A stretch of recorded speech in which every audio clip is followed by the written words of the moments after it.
all these age brackets, right? So like I said, from the time Social Security was founded, you were 65, you're in this age bracket. That's 1.3 million people. But these people also too are probably, many of them are dead. That's another 4 million, 3.5, 1.3, and then all these numbers down, plus maybe some from the numbers up here. How many people are over 100 years old today that live in America? Even 120. I don't think there's anybody that's ever been older than 120 in modern day history, not talking about like biblical history, modern day history, that has been 129 years old. So all these people, they have to be dead. Maybe a fraction of them are still alive and drawing, maybe like a handful, literally, maybe like a dozen people. But what are all these numbers doing here? How could they possibly still be marked not dead in the system? And if they are marked not dead, are they drawing from the account? Are they getting checks every month for their Social Security? And then that draws the question, if they are, who's getting them? Because these people are dead, right? But I find this even more questionable. Not even questionable. This is outright fraud. It's not possible for somebody to be 200 years old today and be in the system, right? Obviously, they're not 200 years old. They're not alive today. They would have never even made it into the system to begin with. They would have been dead by the time Social Security Administration was invented. Before it was even created, it would have been dead. And then you go even further. And you have people 220, 240, 360. These people are older than America. America is not even 300 years old.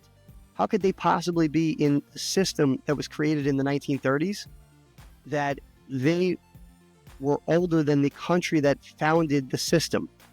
It's not possible. So this is outright fraud. I don't know what the purpose is. I don't know, how this happened, but we gave Social Security numbers to people that were dead a long time before the Social Security Administration was even founded. So they had to go and dig up old records of people that already died and then put them in the system, enter them on behalf of them, which is fraud by itself. You're entering someone else's information in the system and then put them as alive and possibly cut them checks or whoever that's going to.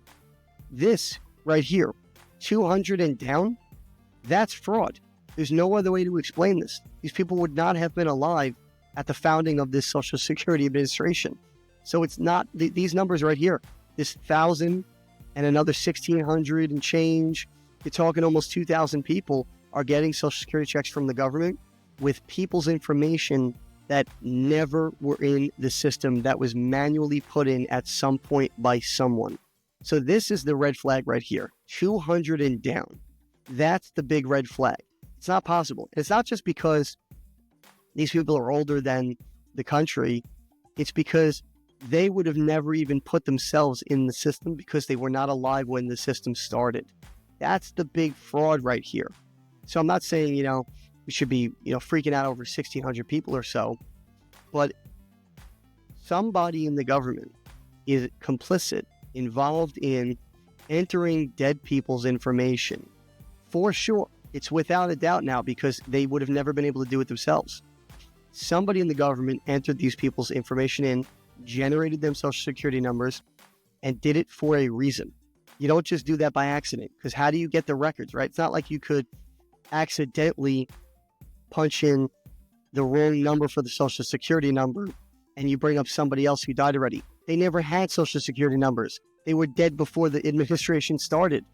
You would have had to enter in their name, full name, first, middle, last, whatever, their date of birth, probably their living address. All that information would have had to have been accurate, and then put it in the system to generate them a number from scratch.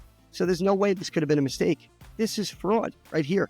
And I think that's something that, people hopefully really understand, that there is active fraud in the government. For sure, somebody's doing it. I don't know if it's just a staffer, if it's a supervisor, or if it's a government official or an actual politician that was complicit in this, okayed it, involved in it, or directly did it themselves. I don't know.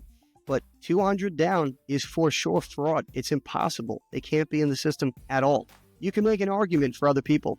You can make an argument for the 190 here. They were 100 years old when Social Security was founded. They set themselves up in the system and then died. right after they received their first check. Okay, fine. There's a possibility that they were entered in the system at one point in time. They shouldn't still be in there.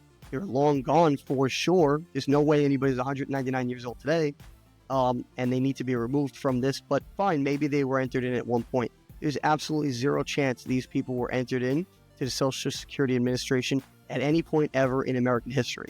So there is fraud right here in the 200s. And it's a good thing DOGE is getting to the bottom of this. Hopefully they'll figure out who actually did this.